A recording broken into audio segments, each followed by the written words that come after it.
Bonsoir Bernard. Bonsoir Pablo. C'est un plaisir de pouvoir t'interviewer. Donc moi, en tant que jeune homme à qui j'espère il reste encore beaucoup d'années à vivre dans ce monde. Je souhaite. Et également étudiant en santé et pratiquant d'arts martiaux, j'ai plusieurs questions à te poser. Donc déjà, j'aimerais te demander, on vit dans une période de restriction de liberté quand même, sous couvert de l'épidémie, etc. Et donc selon toi, comment et pourquoi se renforcer face à ça? Et sur quel point insister principalement? Alors, c'est une très bonne question. Je vais parler doucement, parce qu'il paraît que je fais peur aux hyper émotifs et aux fragiles. Donc, je voudrais pas effrayer les gens. Déjà que voilà, on est dans un climat de peur, et je pense que ces gens-là doivent souffrir énormément. Quand vous avez un président qui vous dit « nous sommes en guerre, nous sommes en guerre, nous sommes en guerre », déjà, on utilise, on va dire, le bras armé de la mystification et de la manipulation. C'est-à-dire le numéro 2, la méthode numéro 2, si on peut dire, la plus utilisée, c'est la peur. La méthode numéro 1, c'est la culpabilisation, comme par exemple avec les masques. Si vous ne mettez pas les masques, vous êtes dangereux pour les autres, vous allez les tuer. Donc vous êtes un criminel, et puis la peur, si vous ne mettez pas les masques, vous allez vous tuer, vous êtes dangereux pour vous-même, voilà. Alors qu'en fin de compte, dans la réalité, si on met les masques, on s'intoxique, on s'étouffe, on recrache son dioxyde, etc. C'est un petit peu comme le gars qui roulait en voiture avec le pot d'échappement à l'intérieur. Parce que les nazis ont commencé comme ça avant le gaz sarin. Voilà. Et nous, on est juste au masque, on n'a pas encore le gaz. Alors pourquoi se renforcer? D'abord, comme je viens de le dire, parce que d'abord, le gouvernement a mis on peut dire l'accent sur la peur, et la peur est une méthode de manipulation, et quand on fait peur aux gens, les gens ont 5 ans d'âge mental. Ouais, c'est un petit peu, tout le monde le sait, il n'y a pas que Huxley qui va le dire. Huxley, on est vraiment dans une période, comme tu disais, une période très importante. Quand tu me disais que tu espères avoir encore beaucoup d'années à vivre dans ce monde-là, non, dans un autre monde. Dans ce monde-là, je pense pas qu'on ait beaucoup de... si on refout des vaccins, on refout de l'aluminium neurotoxique, on refout du squalène, dans les vaccins on met du mercure et tout, je pense pas qu'on ait beaucoup d'années à vivre. C'est un petit peu comme les gens qui me disaient... les gens, ils faisaient du makiwara en karaté, et je disais oui, mais... il faisait ça, il se cassait les articulations, tu as vu avec le bâton ce que ça donne, il se casse les articulations, mais les gens ils mouraient à 30 ans ou 25 ans, quoi. Donc quelque part ils n'avaient pas le temps d'avoir d'arthrose. Voilà, donc c'est comme quand on voit l'entraînement de l'armée sous Napoléon, voilà, quoi, les mecs qui mouraient entre 17 et 25 ans, donc... tu peux faire des entraînements comme des malades, tu peux boire, tu peux fumer. Tu vois, le mec qui serait vraiment intéressé par avoir un régiment d'élite, pas d'alcool, pas de tabac, tu vois ce que je veux dire, pour que les gens soient au max de leur truc. Oui, Mais comme c'est des gens qu'on va sacrifier sur le champ de bataille, qui vont marcher comme ça, avec la baïonnette, avec les tambours, et que les autres en face, ils vont tirer, tu peux pas les empêcher de fumer et de boire, et ils vont pas mourir d'un cancer, du foie ou des poumons, ils vont mourir à la bataille à 22 ans ou 17 ans, voilà. Voire que 13-14 ans pour les tambours, voilà. Donc quelque part... on est pour revenir à la méthode, on est dans un moment où on vit dans la peur, et je vois tout à l'heure l'histoire du déconfinement 1, 2, on ne sait pas combien il y a peut-être 3, 4, 5, 6 étapes. Et puis alors surtout, j'ai appris qu'il y avait des départements orange. Tu vois, avant, il y avait le rouge et le vert, et là, tout d'un coup, poc, on est tombé sur l'orange. Merde, il y avait de l'orange, on n'était pas au courant. Tu vois. Alors, c'est quoi orange? Tu vas sur la plage, tu peux mettre un pied dans l'eau, tu peux t'allonger une fesse, et oui, puisque normalement tu pouvais pas aller dans l'eau ni t'allonger. Voilà, c'est quoi? Et voilà, rouge, tu n'as pas le droit d'y aller, vert, tu peux t'allonger, et mettre les 2 pieds, orange, c'est peut-être un pied, une fesse, je sais pas, ou un côté. Voilà, on essaie de manipuler encore droite-gauche. Le but étant, tu vas t'en douter, de dire ah enfin, on est dans la période verte, tout le monde est vert, tout le monde champagne, tout le monde est content. Oui, mais ils n'auraient pas fait leur connerie, on aurait été dans la verte tout le temps, quoi, tu vois, je veux dire. Mais on a l'impression qu'il faut les remercier de nous laisser vivre, simplement vivre et respirer. Donc pourquoi c'est important de se renforcer? Ben, pour échapper à toutes ces conneries. Alors comment se renforcer? Ne pas avoir peur, méditer sur le moment présent. À toi tout à l'heure on a fait 3/4 d'heure de méditation. On peut dire qu'au bout de 3/4 d'heure, on commence vraiment à s'installer, tu vois. Tu as bien vu, tu m'en as parlé un peu aussi. C'est le principe de... Quand on sait que c'est la fin, quoi, il y a le signal de la fin, et ben là, tu te dis merde, je commence à être bien, quoi, tu vois, parce que tu avais enlevé toutes les tensions. Donc, des moments qu'on est concentré sur le moment présent, donc sur la posture, sur la respiration, sur la sensation, et non pas sur le mental, c'est-à-dire sur le corps et pas sur le mental, et ben à partir de là, on peut pas être dans le mensonge, quoi. Le corps, il ment pas, quoi. Je veux dire, tu peux pas dire, je me prends 6 Ricard d'un coup, et tout va bien, je pars à vélo. Tu vois, il y en a qui ont essayé, et ils ont eu des problèmes. Donc, quelque part, le corps, il ment jamais, quoi. Je veux dire, même dans l'attitude, quand tu parles, quelqu'un qui est sincère, quelqu'un qui ment pas, tu vois, il met pas les mains sur la table en te disant, nous sommes en guerre. Ouais, tu vois, lui, il est peut-être en guerre dans sa tête. Voilà, donc... il faut sortir de ce que l'on veut nous imposer comme culpabilité et comme terreur, comme peur, hein, parce que on va mourir, attention à ci, attention à ça. Si l'État s'intéressait à la santé, il fermerait les bureaux de tabac et il interdirait l'alcool, mais donc c'est pas possible. On veut vivre maintenant avec les... Par exemple, je reprends l'exemple de l'alcool et du tabac, puisqu'on me le reproche souvent, donc j'en profite. C'est pas le même tabac, c'est pas le même alcool que nos grands-parents, quoi. Donc quelque part, nos grands-parents, c'est pareil, il y avait une guerre tous les 30 ans, quoi. Quelque part, ils n'étaient pas programmés pour vivre plus de 80 ans. Et pourtant, dans les cimetières, il y en a qui vivent à 95 ans, 96 ans. On va dire ma génération, les années 50, 60. Et comme je disais, j'ai plus de copains au cimetière que... tu vois, que...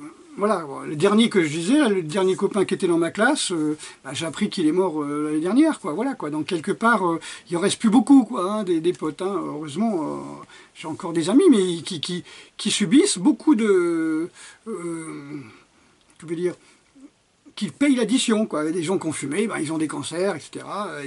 Il y en a qui s'en sortent, il y en a qui s'en sortent pas. Voilà, donc je leur souhaite de s'en sortir, mais voilà, à un moment, il faut payer l'addition. Le corps ne ment pas. Tu peux pas mettre du goudron dans tes poumons pendant 30 ans, et puis tes poumons sont faits pour éjecter les poisons, alors que tu bouches 80% de tes poumons, tu peux plus éjecter les poisons. Alors comment ça se passe ? Comme j'expliquais, quand tu manges, il y a une partie des gaz, une grande partie du CO2 et des poisons et du soufre qui partent par les poumons. C'est un grand émonctoire. Si tu le bouches, tu peux plus. Donc tu vas faire quoi? Tu vas sortir par la peau, tu vas puer, pas possible. Tu vas puer de la gueule parce que ça reste dans l'estomac. Tu vas péter, pas possible, et puis tu vas te faire un cancer du cul, quoi. Je veux dire, cancer du cul, ça sert pas. Voilà, en sachant que le fumeur peut avoir un cancer à la vessie, cancer à la prostate, cancer aux couilles, voilà quoi, c'est... Mais comme je dis, comme on m'a reproché, je dis, faites ce que vous voulez, hein. Vous n'êtes pas obligé de vivre jusqu'à plus de 60 ans, hein. De toute façon, vous perdez 20 à 30 ans de votre vie en fumant, c'est pas mon problème. Vous faites gagner de l'argent à l'État, on peut fabriquer des armes et vendre ça aux Africains qui vont se faire la guerre et on récoltera l'uranium, le tungstène, les diamants, l'or, et puis voilà, participer à ça, quoi. Donc, comment échapper à ça? Encore une fois, il faut prendre sa distance. Hein. L'art martial, c'est l'art des distances. Donc, comme disait Lev Ivanov, un vrai maître d'arts martiaux, c'est quelqu'un qui ne se fait pas attaquer. C'est quelqu'un qui arrive à résoudre les problèmes en gardant une certaine distance physique, mentale, spirituelle, psychologique. Énergétique, ça va être dur parce qu'on est tous, comment on peut dire, tous connectés, hein, c'est le principe du bouddhisme, on est tous interdépendants, voilà. Mais voilà, c'est aussi très bien pour le travail interne, ça, qu'on soit connecté.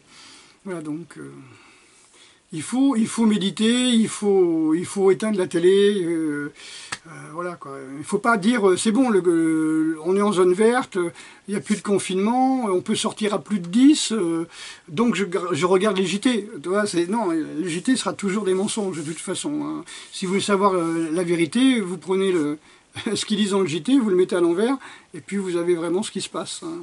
comme on entendait tout à l'heure là sur les vaccins et l'aluminium, quand il y a quelqu'un qui vous dit les droits dans les yeux avec son stéthoscope et sa blouse blanche, toutes les études montrent que l'aluminium est inoffensif. D'ailleurs, c'est un problème franco-français, personne n'en parle au Brésil, etc. Alors que c'est pas vrai, il y a des centaines d'études, mais comme c'est quelqu'un en blouse blanche qui vous le dit au JT, c'est vrai. Dans ce cas-là, autant croire Michel Simès, quoi. Je veux dire, il est très sympathique. Hein. J'ai suivi ses émissions pendant longtemps, mais là, il avait raison au départ quand il disait que c'était simplement une grippe, mais après il a voulu en faire de trop, quoi, pour rattraper. Et là, il s'est fourvoyé. Ok, donc voilà, il faut prendre ses distances, faut pas écouter les autres, faut sortir au grand air, faut faire des exercices, il faut manger sain, faut jeûner, tout ça pour renforcer ces douches froides, jeûne, exercices tous les jours. C'est pas trop dur, hein. Tu jeûnes tous les jours dans le sens où tu vas pas manger 4 repas, voilà, tu manges 1 à 2 repas par jour, ça suffit largement. En ayant fait de l'exercice, pris des douches froides, fait de la méditation, fait de la marche aussi. Donc, il n'y a rien de pire, et ça a été prouvé par tous les médecins, mais il n'y a pas besoin d'être médecin pour le savoir, que de rester enfermé dans son appartement en ayant peur devant sa télé, quoi. Là, ça vous flingue. Hein. J'ai mis d'ailleurs une étude qu'on a vue sur le dernier Science et Vie qui explique que le stress descend le système immunitaire, carrément, complètement. Et il explique de quelle façon ça attaque les cytokines, voilà, tous les... C'est très important de ne pas stresser, quoi. Enfin, tu connais, hein, stress, cortisol, hyperactivité, la tension monte, tu es bloqué, tu sais pas quoi faire, tu restes dans le cortisol, circuit cortisol, tu bouffes tout ton magnésium, donc tu dors pas, tu te détends pas, re-stress, voilà, donc quelqu'un qui dort 4 heures par nuit, il n'a pas récupéré, quoi. Voilà, c'est très important le sommeil aussi. Donc pour ne pas céder à la peur ambiante, tout simplement le retour à soi-même et écouter son corps, prendre des distances avec... Oui, tu éteins la télé, et au lieu d'écouter la radio, tu t'écoutes respirer, tu te promènes, tu prends le soleil, tu fais un break de toute cette information. On est devenus des infophobes, pas infophobes, comment on appelle ça, des infos... Dépendants non, oui, ouais, des infodépendants, des infoboulimiques, hein, je sais pas comment on appelle ça, infoboulimique. Donc voilà, maintenant il faut devenir infophobe, quoi. Arrête tes trucs, c'est des mensonges, quoi. Je veux dire, parce que c'est une question de foi. Une question de croyance. Quand quelqu'un passe avec un costard-cravate, il vous dit voilà, c'est comme ci, c'est comme ça. Ok, on est soumis, voilà, c'est de la programmation scolaire, hein, des programmations. Le mec il a une blouse blanche, voilà. Alors ça on le sait pourquoi, parce qu'avant c'était les curés. C'est les curés qui faisaient la médecine, c'est les curés qui faisaient l'école, c'est les curés qui faisaient le catéchisme, c'est les curés qui faisaient la messe. C'est les curés en blouse blanche maintenant, quoi. Maintenant c'est des curés en blouse blanche, c'est-à-dire on a voulu casser l'église, et puis on y met à côté des mecs en blouse blanche avec un stéthoscope et puis un compagnie Necker, quoi, je veux dire. Et c'est eux qui ont raison. Voilà, c'est eux qui ont raison. Donc à partir de là, faut respecter, il faut craindre et il faut dire amen. Et attendre la pilule magique. Oui, il faut surtout attendre la pilule magique. Hein. D'accord. Bon, on va dériver sur un sujet qui reste dans le même groupe. Selon toi, quels sont les dangers de la surveillance de masse qui est en train de se concrétiser déjà en Chine, par exemple? Déjà, surveillance de masse, c'est aberrant, quoi. Ce qu'on s'est aperçu en Chine récemment, c'est que ce soi-disant truc Covid, là, je sais pas, info Covid, je sais pas comment ils appellent ça. Stop Covid. Stop Covid, voilà. C'était pas du tout fait pour ça, quoi. Il faut pas prendre les gens pour des cons, quoi. Je veux dire, bonjour, vous avez votre téléphone portable. Déjà, vous êtes suivi partout. Mais maintenant, c'est encore pire. On saura qui vous avez croisé, toi. Donc, non seulement vous êtes suivi, mais il y a une interaction entre la personne qui est à côté de toi et quelqu'un sur un écran peut savoir exactement qui a croisé qui, à quelle heure et tout. Bon, et on va vous dire, de toute façon, il ne faut pas avoir peur, hein, si vous n'avez rien à vous reprocher.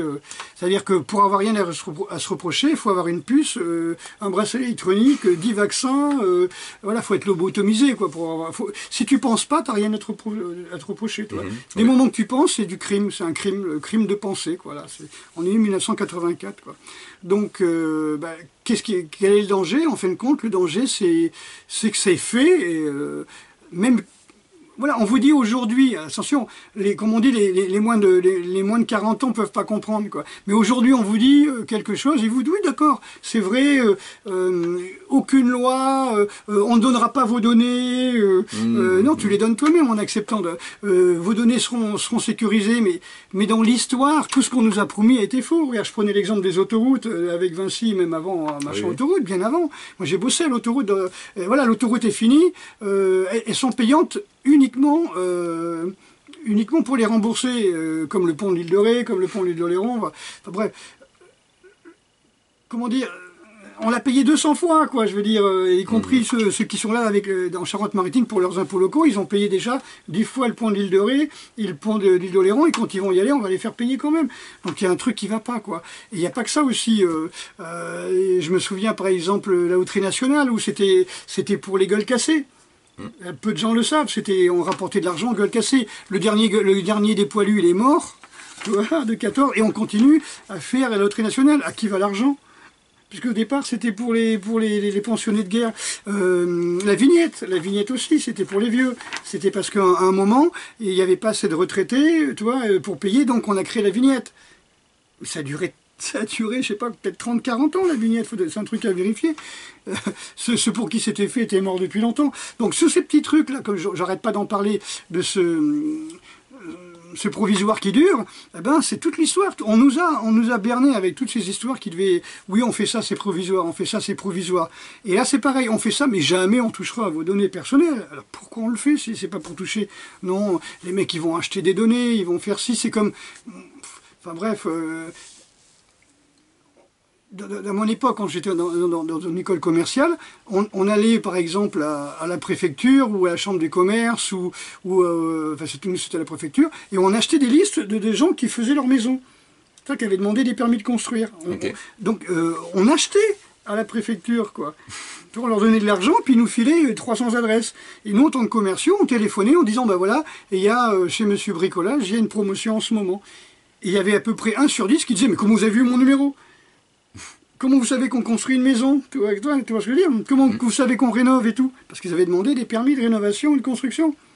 Donc quelque part, ça marchait bien. Hein. Beaucoup disaient, bah, c'est super, on ira, Monsieur Bricolage. Mais voilà, le problème, c'est que c'est un organisme d'État qui vend des données personnelles. Les gens ne sont pas du tout au courant. Voilà, comme...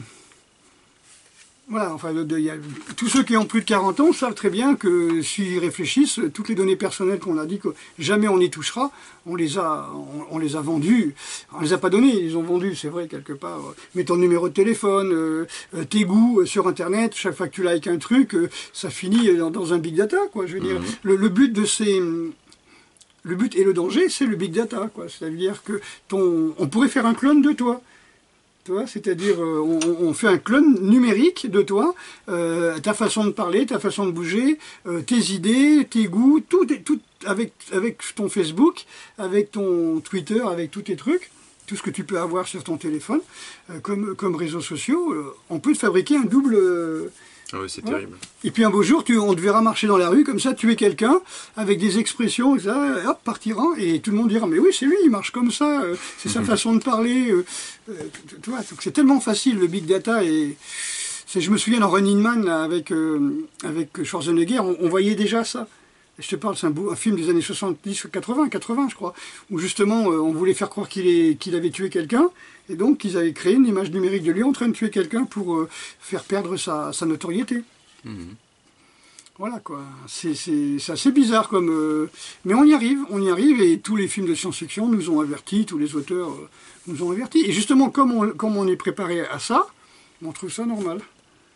On trouve ça cool, des drones au-dessus de notre tête. Tu sais, t'as les drones comme ça, t'as une montre, t'as le drone, tu cours, il te filme en train de courir. Alors, bah, c'est un selfie permanent, tu vois. Alors, non, mais il n'y a pas que ça. Donc, les gens, ils te disent, oui, mais c'est pour ta sécurité. Enfin, pour les bobos qui vont courir, tu vois, habillés en rouge fluo pour qu'on les voie de loin, tu vois. Elles vont courir dans les bois comme ça, hein, en rose et rouge fluo, comme ils sortent se faire attaquer direct. Donc, elles vont se faire attaquer par le mec bourré ou se faire tirer. Et on va dire, bah, vous êtes sécurisé parce que vous avez le drone. Bon, à moins que le drone, il ait des électrochocs, tu vois, des fusils ou quoi que ce soit, mais c'est pas parce que t'es en direct sur ton, je sais pas comment ils appelaient ça, un truc genre submarine ou je sais pas, sub quelque chose, là, tu sais, où les mecs 24 heures sur 24 se filmaient. Mhm. H24 comme ça, du matin au soir, ils étaient tout le temps comme ça avait un nom. Bon, c'est pas parce que tu cours dans les bois avec ton drone ici que ça va t'empêcher de te faire tuer, quoi, toi. Mhm. Bah, surtout que les chasseurs, bon, un drone, ça va moins vite qu'une grive, quoi. Donc voilà, donc quelque part, je trouve ça... Bah, c'est un petit peu comme tu te fais violer, t'appelles la police, quoi. Je veux dire, le temps qu'ils arrivent, tu seras déjà morte, étranglée, quoi. Voilà, donc c'est la fausse sécurité, quoi. C'est des arguments de vente, mais tu sais, les arguments de vente... on le sait depuis les bonimenteurs des fêtes, des foires au Moyen-Âge, hein, tu vois, les pilules magiques, comme tu disais. Hein, je veux dire, si c'était magique, un peu. Il n'y a jamais eu autant de médicaments depuis que le monde existe, et il n'y a jamais eu autant de malades depuis que le monde existe, et de mal foutus, quoi. Je veux dire, et la force a vachement baissé, quoi. Je sais pas que. Il y a une barre, c'est dans des essieux qu'a fait un Hercule, tu sais, un homme fort, je crois que c'est un Québécois ou un Français. Il avait pris un essieu de chemin de fer, genre un truc comme ça. Il avait soulevé un truc. Je sais pas si c'est Apollon ou Hercule, je sais pas quoi. Et il n'y a pas grand monde, je crois qu'il y a peut-être une ou deux personnes qui a réussi peut-être à le soulever, parce que c'est pas une barre, toi. C'est des trucs énormes, quoi. Ouais. Bon, eh ben, on sait que les hommes sont de moins en moins forts. Les femmes de moins en moins fécondes. Donc il n'y a jamais eu tant de malades, de mal foutus, de faibles, de lâches, de fragiles, d'hyper émotifs, etc. Pas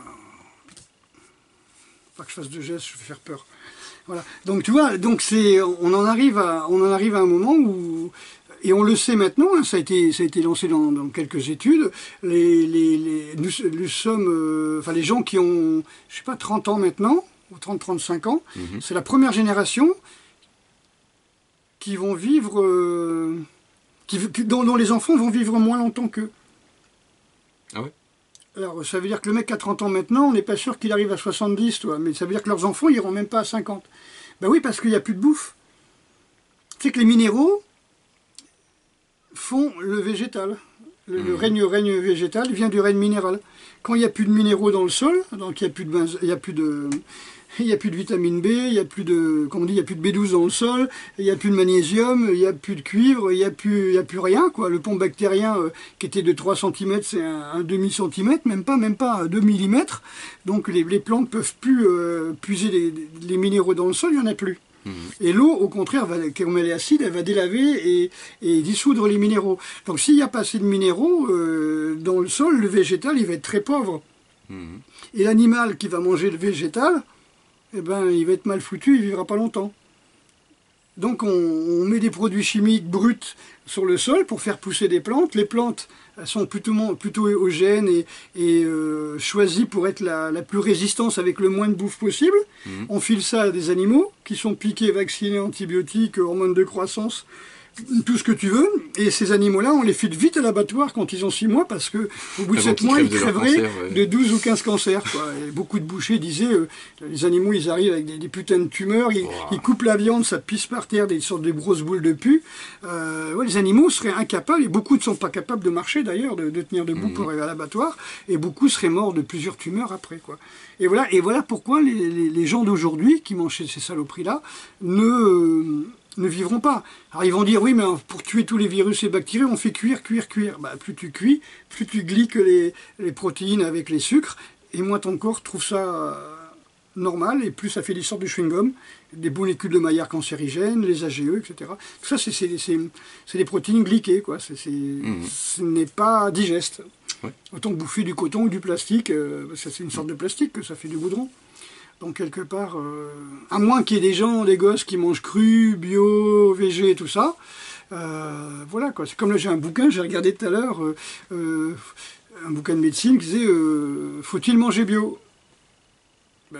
Toute l'humanité a mangé bio jusque dans les années 50. Je veux dire, sans ça, l'espèce humaine aurait disparu. Oui. Voilà, on a bouffé des produits chimiques. Voilà. Question? Ouais, du coup, ce qu'on fait aux plantes Avec, On le fait avec nous-mêmes. l'agriculture intensive, ce serait un peu comme nourrir un humain que de glucides, protéines et lipides et exclusivement ça. Tout à fait. Mais ce qu'on fait aux plantes, on le fait nous-mêmes. C'est ce que disaient les Indiens. Ce que vous faites au sol, ce que vous faites aux animaux, ce que vous faites aux plantes, vous le faites à vous-même, puisque on dit par exemple que les plantes sont le fantôme du minéral et les animaux sont le fantôme du végétal, quoi. Donc cette énergie, elle est de moins en moins... Tu vois, l'énergie solaire, on va dire, que peut pomper les minéraux, c'est-à-dire c'est la partie non matérielle de la nourriture, tu vois, de la nutrition, la partie énergétique. Donc il n'y en a plus beaucoup dans le sol parce qu'il n'y a plus beaucoup de minéraux. Donc la plante, elle va avoir très peu d'énergie. L'animal, il va bouffer ça, il n'en aura pas assez pour être adulte.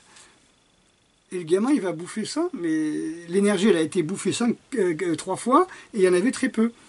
Alors qu'avant, tout était sauvage. Je mange une fraise sauvage, elle est grande comme ça, mais elle est délicieuse. Tu prends les grosses fraises d'Espagne qui sont gros comme des prunes, ça n'a aucun goût, quoi, je veux dire. Oui, c'est de l'eau. C'est de l'eau, ouais, c'est de l'eau avec des produits, puis c'est machiné hors sol.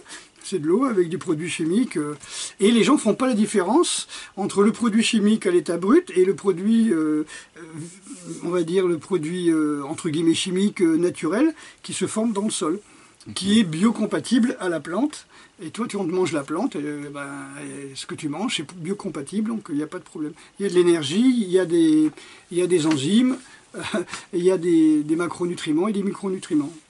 Ça c'est normalement, c'est quand c'est bio. Et on va te dire, ouais, tout n'est pas bio. Je préfère bouffer un truc qui est à 90% bio qu'un truc qui est à 80% ou 100% empoisonné, quoi. Ça, c'est... Voilà. Autre chose? Oui, sur les arts martiaux.